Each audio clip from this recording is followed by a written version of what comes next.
What's going on, people? It's Akala, how you doing? And I've got a couple of things. Well, really one thing that connects to many other things that I wanted to talk to you about today. I want to talk to you about a song of mine, the meaning and ideas behind it, and how that relates to current day activism was inspired by some of those traditions, and how you can get involved in some of the things that are going on around it. So I wrote a song called Maangamizi on the Thieves Banquet, which some of you may know, some of you may not know.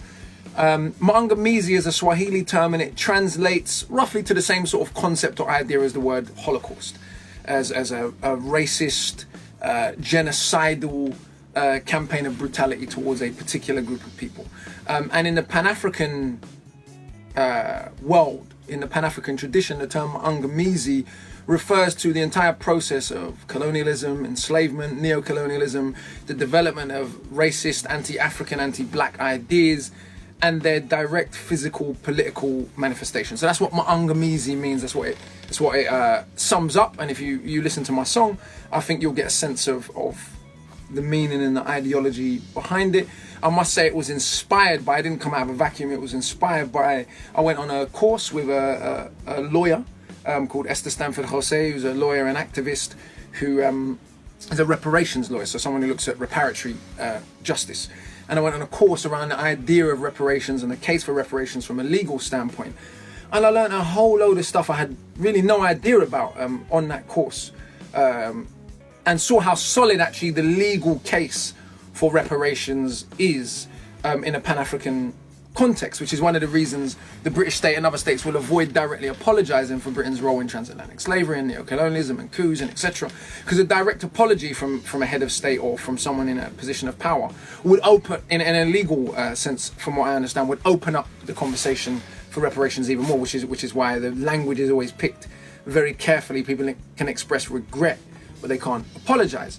And that's some of what I learned on this course, which was really fascinating to me. I learned about the amount of minerals that have been dug out of the African continent over the past kind of 500 years. I learned about even more mechanics around the way the aid works and the kind of corruption behind that. I learned a little bit more about the fact that of payments, odious debt, if you like, the way that odious debt is still used as a weapon of war and neo-colonialism against those states, etc, etc, etc. I mean, it was a fantastic course where I learned so much, but I learned particularly about this idea of and struggle for Pan-African reparations and how it connects to other forms of reparatory justice around the world. Because of course, when you hear about Pan-African reparations, the mainstream media and a lot of our society would just be like, oh, crazy black people campaigning for something that ended hundreds of years ago. Why are they always whinging? You know how people are, very, very stupid.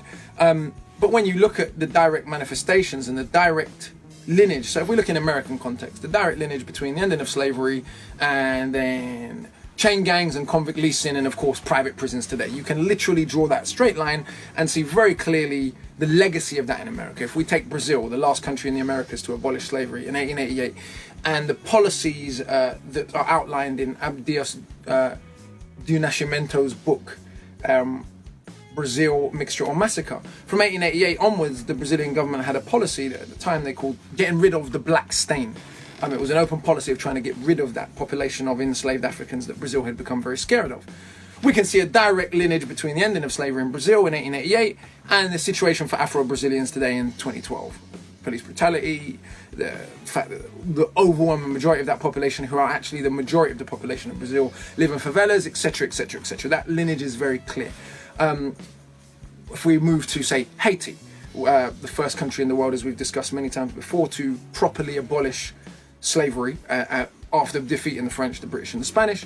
Haiti was invaded by America in 1915. A debt was placed on Haiti in 1825 by the French under threat of reinvasion to pay France reparations for Haitians gaining their own freedom, for robbing France of their property. That money was still being paid off post-World War II, so we're not talking about ancient history. To say nothing of the coups that have existed in Haiti, foreign-backed coups, as recently as 2004. So we can clearly see the legacies and current activity of racist neo-colonialism in a Pan-African context. So to think that these are ancient issues, especially with police brutality being so much in the news recently, is really quite ridiculous. But people would have you believe these are ancient issues and it's just crazy black people being mad. But even if we look at it from the perspective of workers' rights, you know, to use a kind of more well understood analysis, The worst form of worker exploitation of the past half a millennia, without question, in my mind at least, was the transatlantic traffic in enslaved Africans. The legacies of that in all of the places, both where Africans were taken from and where they landed, are still very, very clear in the living standards of people, and opportunities available, etc., etc., etc.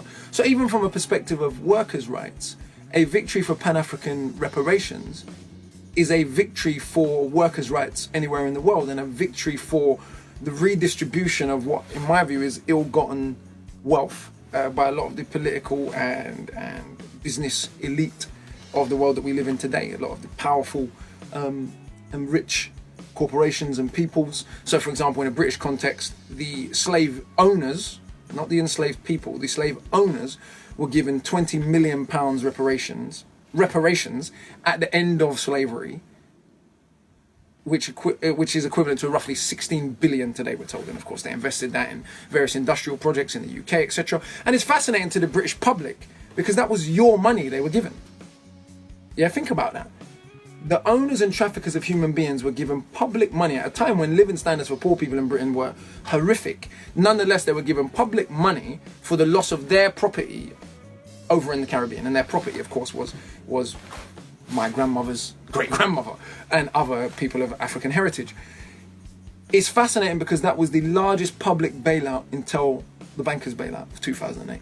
So these things have very relevant contemporary manifestations, but the mainstream media and our universities and the way and the general obscurification, if that's the correct word, and I don't think I pronounced that word correctly, but it's funny, but the general making things hazy and making things unclear and avoiding facts and avoiding any real discussion around these subjects is one of the ways that people avoid what is a very clear context. So to give yourself some context, you could read Capitalism and Slavery by Eric Williams, you could read How Europe Underdeveloped Africa by Walter Rodney, you could read The West and the Rest of Us by Professor Chinwezu, you could read Dead Aid by Adam Bisamuyo, you could read so many books that look at manifestations of neocolonialism and give you a historical context and a legal context. Visit stopthemahungamazi.com. One of the main reasons I came to talk to you was because there is a march on August the 1st around this issue, organised by the Stop the Mahungamazi movement. Visit stopthemahungamazi.com and there's a petition there and more information.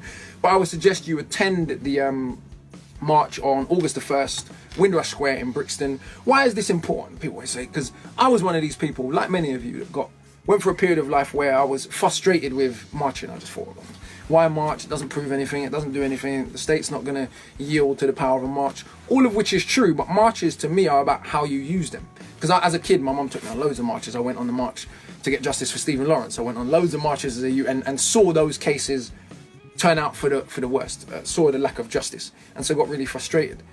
But it's what Kwame Ture talks about, mobilization versus organization. Mobilization is very easy, and it is useful to mobilize, to march, to let off steam, to show the state that somebody cares is important.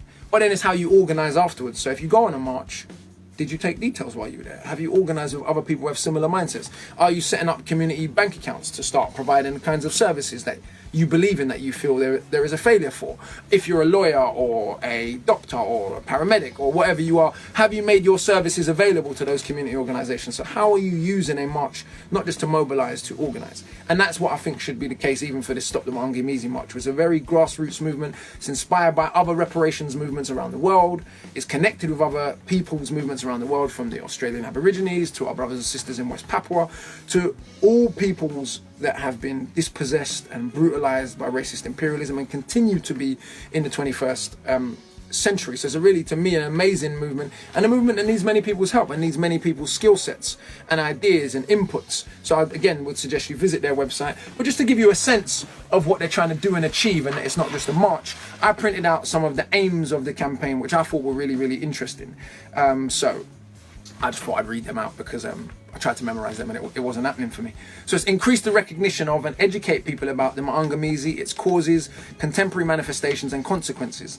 Gather evidence of the continuing impact of the Mahungamazi as part of the process towards establishing all-party parliamentary commissions of inquiry for truth and reparatory justice at the levels of the Westminster Houses of Parliament and the European Parliament. mobilize petition signers, supporters to organize a community of advocates for Stop the Mangamizi, catalyze the development of such a force into an integral part of the People's Reparations international movement. So it still has and still understands that Pan-African reparations is part of an international campaign for reparatory justice in the world. I would suggest people do a little bit more research and understand the principles and history of reparatory justice before they pass judgment and make a conclusion. And I also suggest that people go down on August the 1st to Windrush Square, link up with other people from the communities and other like-minded or non-like-minded people. If you're skeptical, go down and find out more. Go and ask the questions and gather more information and understand that reparations, reparatory justice, is one of the key components, in my view, of a march toward any form of global justice in the 21st century. StopTheMangamizi.com. Big up, ladies and gentlemen. Catch you soon.